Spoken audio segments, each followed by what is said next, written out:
Hello दोस्तों, नमस्कार। स्वागत है आपका अपने चैनल टारगेट फॉर जॉब्स पर। आशा आप सभी अच्छे होंगे और आपकी तैयारी आने वाले एग्जाम्स के लिए बहुत ही अच्छी चल रही होगी। और अभी तो आपकी तैयारी मेडिकल होने के बाद ट्रेनिंग की भी चल रही होगी कुछ, क्योंकि जो आप ट्रेनिंग पर जाएंगे उसके लिए आपको काफ़ी सामान भी लेना पड़ेगा। और 7 लेने के बाद आपकी जो 17 जून से आपकी ट्रेनिंग है वो JTC स्टार्ट होने वाली है। उसके बाद RTC आपकी 21 जुलाई से स्टार्ट होगी। तो कुछ लोग अभी मेडिकल रह भी गया होगा, क्योंकि कुछ ज़िले ऐसे हैं जिनमें कैंडिडेट की संख्या ज़्यादा थी, तो वहाँ पर अभी मेडिकल रह गया है। तो आज हम बात करेंगे क्या LIU वेरिफिकेशन सबका होगा या नहीं होगा। क्योंकि पुलिस वेरिफिकेशन तो जिन लोगों का हो गया है तो वो लोग निश्चिंत होकर बैठ गए होंगे कि अब कुछ नहीं करना है। लेकिन एक LIU वेरिफिकेशन भी होता है, वो ज़रूरी है सबके लिए या नहीं है, इस बारे में बात करेंगे। और जिनके खिलाफ कोई FIR है फिर वो क्या कर सकते हैं, और पुलिस वेरिफिकेशन आपको कैसे कराना है। जैसे थाने से फ़ोन आएगा तो आपको कैसे क्या करना है, सभी चीज़ों के बारे में बताऊँगा, क्योंकि मेरा पुलिस वेरिफिकेशन ऑलरेडी हो चुका है। और यूपी की नई वैकेंसी है जो UPSI और यूपी पुलिस कांस्टेबल की, वो कब तक आएगी इस बारे में बात करेंगे। तो चलिए वीडियो शुरू करते हैं। वीडियो में आगे बढ़ने से पहले आप चैनल को सब्सक्राइब कर लीजिए, वीडियो को लाइक शेयर कर दीजिए। तो देखिए, सबसे पहले बात करते हैं क्या LIU वेरिफिकेशन सबका होगा या नहीं होगा। तो देखिए, जो LIU वेरिफिकेशन है, कुछ लोगों का कॉल आ रही है, कुछ लोगों को नहीं भी आ रही है। ऐसा हो रहा है सब लोगों के पास LIU वेरिफिकेशन के लिए कॉल नहीं आ रही है। और फिर अलग अलग ज़िलों का अलग अलग तरीके से कुछ हो रहा है। और LIU वेरिफिकेशन आपका नहीं हुआ है तो ज़रूरी नहीं है कि LIU वेरिफिकेशन सबका होगा। क्योंकि जैसे कुछ लोगों ने वहाँ पर जब आपको 2 फॉर्म भरवाए होंगे, मेडिकल कराने गए होंगे, तो वहाँ पर आपको एक तो परमानेंट आपसे एड्रेस मांगा होगा। परमानेंट आपका एड्रेस क्या है, और परमानेंट एड्रेस के बाद आपको जो करंट एड्रेस है, जो वर्तमान पता है, वो मांगा होगा कि वर्तमान पता आपका कहाँ पर है। तो ये दोनों चीज़, अगर ये दोनों पते आपके अलग अलग हैं, जैसे वो भी, अगर जैसे आपने मान लीजिए कि आप बरेली के रहने वाले हैं तो आप लखनऊ में रह रहे हैं वर्तमान में, या फिर आप जैसे लखनऊ के रहने वाले हैं तो आप मेरठ में रह रहे हैं या नोएडा में रह रहे हैं, तो फिर ऐसे में तो आपका जो LIU वेरिफिकेशन है वो आपका 100% होगा। लेकिन जो लोग जैसे एक ही ज़िले में रह रहे हैं, अभी जैसे आप किसी देहात के एरिया के रहने वाले हैं, अपने ज़िला मुख्यालय में सिटी में रह रहे हैं, तो उन लोगों का LIU वेरिफिकेशन के लिए कॉल नहीं आएगा, ऐसा हो सकता है। लेकिन LIU वेरिफिकेशन सबका होना जरूरी नहीं है ना, सभी के पास कॉल आ रही है। जिनके पास कॉल आ रही है वो लोग चले जाएँ, और जिनका नहीं होगा तो ऐसा नहीं है उन्हें कोई दिक्कत होने वाली, कोई दिक्कत नहीं होने वाली है। जिनको फ़ोन आया उनको ज़रूर कराना है, जिनको फ़ोन नहीं आया उनको ज़रूर नहीं है कराना। क्योंकि अगर उन्हें ज़रूरत लगेगी तो खुद ही कॉल करेंगे, ऐसा नहीं है। क्योंकि जैसे मेडिकल के लिए आपका कॉल आया और सभी चीज़ों के लिए आपके पास कॉल आ रहा था, तो वैसे ही सभी चीज़ों के लिए कॉल ज़रूर आएगा। अगर आपका ज़रूरी होगा, ज़रूरी नहीं होगा तो आपके पास कॉल नहीं आएगा, उसके लिए आप टेंशन ना लें। जिन लोगों का ज़रूरी होगा सिर्फ उन्हीं के पास कॉल आएगा LIU वेरिफिकेशन का। तो ये तो हो गई क्लियर LIU वेरिफिकेशन वाली बात। और FIR वाले क्या कर सकते हैं, तो देखिए, अगर आपके खिलाफ जैसे कोई मारपीट वाला है, मारपीट गाली गलौज वाला ये केस है, FIR किसी ने करा रखी है, तो वहाँ पर जब आप हो सकता है आपकी ज्वाइनिंग लेट होगी, क्योंकि सभी जैसे 17 जून से JTC स्टार्ट है।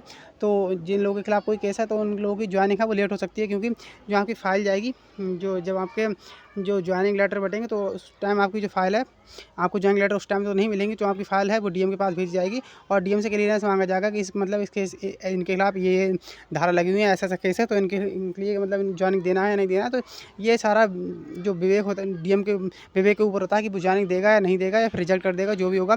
तो देखिए, अगर मारपीट या जैसे गाली गलौज ये सारी अगर आपके खिलाफ FIR है, तो इस बात को DM भी समझते हैं कि ये सिर्फ बदले के उद्देश्य या सिर्फ नौकरी में बाधा पहुंचाने के उद्देश्य से ये FIR लिखाई गई है, इनमें सच्चाई कुछ भी नहीं है।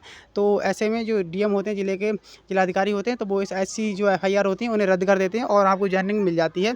हो सकता है आपकी जो ज्वाइनिंग है वो 10-15 दिन या 1 महीना भी लेट हो सकती है। ऐसे हालात में भले ऐसा नहीं है कि आपको कोई दिक्कत आएगी, लेकिन आपकी ज्वाइनिंग है वो 15 दिन 20 दिन 1 महीना लेट हो सकती है।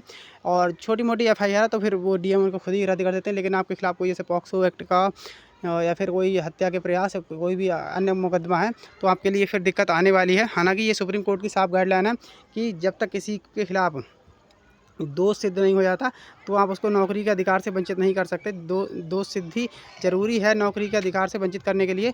तो अगर किसी के खिलाफ दोष सिद्ध नहीं हुआ है तो उसको उम्मीद है कि अगर DM नहीं भी देंगे तो कोर्ट के आदेश से उससे ज्वाइनिंग तो मिल जाएगी। लेकिन जैसे ही उनके खिलाफ कोई अगर दोष साबित हो जाता है तो उनको फिर नौकरी जा सकती है, ये पूरे चांस रहेंगे। तो ये होगी सारी क्लियर कि FIR वाले क्या कर सकते हैं। तो आप लोग टेंशन ना लें, अगर आपका खिलाफ कोई छोटी मोटी चीज़ों के लिए FIR है तो DM उसको खुद ही खारिज कर देंगे। और पुलिस वेरिफिकेशन कैसे कराना है, तो देखिए, आपके पास मैंने वैसे तो बता दिया था कि आपके पास कॉल आएगा थाने से, जो वो बता देंगे कि आपको इतने टाइम आना है, आपको कल आना है, आज आना, जो भी। अगर आपके पास आज का कॉल आया तो ऐसा नहीं है, आज ही जा सकते हैं, कल भी जा सकते हैं, इतना कोई इशू नहीं है। आप लोग घबराएं ना बिल्कुल भी। वहाँ पर जाकर आपको आधार कार्ड देना है और अपना जो भी एक प्रधान से करेक्टर बनवाना होगा बोले जाना है। कुछ जगह मूल निवास और आपकी जो 10-12 की मार्कशीट है वो भी ले रहे हैं, सब जगह नहीं ले रहे हैं। जैसे जैसा आपको कॉल पे बताया जाएगा वैसे वैसे आपको करना है, और कुछ भी एक्स्ट्रा नहीं करना है। तो ये होगी सारी कि आपको कैसे कैसे कराना है। और वहाँ पर कुछ मिठाई उठाई के लिए भी आप इससे पैसे मांग सकते हैं, तो आप पैसे मांग के चलिए कि 500 से 1000 के बीच आपको जो पैसे हैं वो मिठाई के लिए देने पड़ सकते हैं। उसके लिए वो आपसे बोल देते हैं कि खुशी में मांग रहे हैं, हमको ऐसा नहीं है कि अगर आप नहीं भी दोगे तो भी उनको वेरिफिकेशन करना ही पड़ेगा। ऐसा नहीं है कि आपको वेरिफिकेशन को रद्द कर देंगे या फिर रोक देंगे, ऐसा बिल्कुल भी नहीं हो सकता। तो ये हो गई सारी कि पुलिस वेरिफिकेशन आपको कैसे कराना है। फिर भी आपको कोई डाउट हो तो आप एक बार कमेंट जरूर कर दीजिएगा, मैं आपको रिप्लाई जरूर करूँगा। और टेलीग्राम ज्वाइन कर लीजिए, टेलीग्राम का लिंक डिस्क्रिप्शन में मैंने दे रखा है। वहाँ पर आपको सारी चीज़ें, सारी जो वैकेंसी की डिटेल है, सभी यूपी पुलिस के बारे में, सभी चीज़ों के बारे में जानकारी है वो डिटेल में आपको टेलीग्राम पर मिलती रहती है यूट्यूब से भी पहले। और यूपी की नई वैकेंसी के बारे में बात करें तो देखिए, यूपी पुलिस की नई वैकेंसी के बारे में बात करें तो आप ऐसा मानकर चलिए कि जो यूपी पुलिस की जो कांस्टेबल यूपीपी वाली वैकेंसी यानी यूपी पुलिस कांस्टेबल की वैकेंसी है, वो तो अभी आपको थोड़ा लेट हो सकती है, क्योंकि अप्रैल के अंतिम सप्ताह में उन्होंने बोला था, लेकिन अभी तो मई आ गई है। लेकिन अब आपकी जो वैकेंसी अभी तक तो नहीं आई है, क्योंकि अप्रैल का अंतिम सप्ताह तो बहुत टाइम का निकल चुका है और आज जो पहला सप्ताह है मई का वो भी निकल चुका है, लेकिन अभी तक वैकेंसी नहीं आई है। तो आप ऐसा मानकर चलिए कि जो पहले आपका विज्ञापन आएगा वो आपका यूपीएसआई का विज्ञापन आएगा, यूपी कांस्टेबल का नहीं आएगा। यूपीएसआई का पहला विज्ञापन आपका आने वाला है। जो भी इसके लिए एलिजिबल है वो लोग अपनी तैयारी करते रहें, और यूपी पुलिस कांस्टेबल वाले भी तैयारी करते रहें। उनका विज्ञापन थोड़ा बहुत लेट हो सकता है। ऐसा नहीं है कि आपका विज्ञापन यूपीएसआई का आ जाएगा और 6 महीने बाद आप कांस्टेबल का आएगा, ऐसा नहीं होगा। थोड़े आगे पीछे आपके जो विज्ञापन है वो आ सकते हैं, लेकिन जो आपका विज्ञापन है वो एसआई का ही पहले आएगा। एसआई के जो पद रहेंगे वो उसमें 5000 प्लस पद रहेंगे, और जो कांस्टेबल वाली वैकेंसी है उसमें 20,000 के आसपास आप मानकर चलिए। लेकिन यूपीएसआई का जो नोटिफिकेशन है वो आप ऐसा मानकर चलिए 15 से 20 मई के आसपास जो आपका नोटिफिकेशन है वो आपको देखने को मिल जाएगा। 15 से 20 मई तक आपको जो नोटिफिकेशन है यूपीएसआई का वो आपको 5000 प्लस वैकेंसी के लिए वो देखने को मिल जाएगा। और कांस्टेबल की बात करें तो इस महीने ना सही तो आप ऐसा मानकर चलिए कि जून जुलाई में आपको जो नोटिफिकेशन है, जून के आसपास आपको जो नोटिफिकेशन है, आपका भी नोटिफिकेशन जल्दी ही आ सकता है। जैसे ही शासन से अनुमति मिलेगी तुरंत आपका नोटिफिकेशन है वो रिलीज़ कर दिया जाएगा। तो चलिए दोस्तों, यही बातें जो भी इंपॉर्टेंट थी वो मैंने आपको बता दी हैं। वीडियो अच्छी लगी तो वीडियो को लाइक से जरूर करें और चैनल को जरूर सब्सक्राइब करें दोस्तों, क्योंकि वहाँ पर आपको जो भी न्यूज़ देता हूँ वो बिल्कुल ऑथेंटिक देता हूँ, कोई फर्जी न्यूज़ आपको यहाँ पर नहीं मिलेगी। तो चलिए दोस्तों, नमस्कार, जय हिंद, जय भारत।